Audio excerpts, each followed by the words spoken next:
આજે આપણે બનાવીશું ભાખરી। તો દરેક ગુજરાતીઓના ઘરે સવારે ચા સાથે ભાખરી બનતી હોય છે અને શરૂઆત ત્યારે મેં ભાખરી બનાવવા માટે ભાખરીનો લોટ લીધો છે। તો એકદમ ઝીણો રોટલીનો પણ નહીં અને એકદમ જાડો ભરડું પણ નહીં, તેવો આપણે લોટ લેવાનો છે। તો સહેજ કરકરો હોય તેવો અત્યારે આપણે લોટ લીધો છે।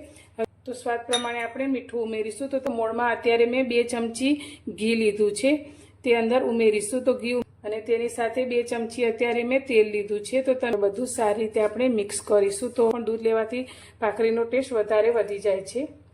તો અત્યારે મેં અડધી વાટકી જેટલું દૂધ લીધું છે, તો ભાખરીનો લોટ બાંધીને તૈયાર કર્યો છે અને આ રીતે આપણે ગોળ કરી અને પાટલા ઉપર લઈ અને હળવા હાથે તેની ભાખરી વણીશું। ભાખરીને આપણે વણી લીધી છે, તો રોટલી કરતાં થોડી જાડી આટલી થિકનેસવાળી આપણે ભાખરી વણીને તૈયાર કરી છે। તો હવે આપણે આ ભાખરીને શેકીશું। અત્યારે ભાખરીને શેકવા માટે મેં માટીની તવીનો ઉપયોગ કર્યો છે। તો માટીની તવીમાં ભાખરીને શેકવાથી તેની મીઠાશ ખૂબ જ વધી જાય છે। તમે લોખંડની તવીમાં પણ ભાખરીને શેકી શકો છો। તો એકદમ સરસ એવી આપણી આ તવી તપી જાય પછી જ આપણે તેમાં ભાખરીને મૂકીશું।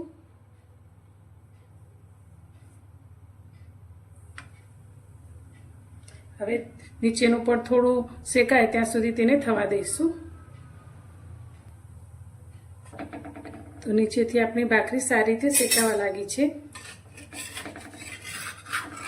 તાવેતાની મદદથી હવે આપણે ભાખરીને ફેરવી લઈશું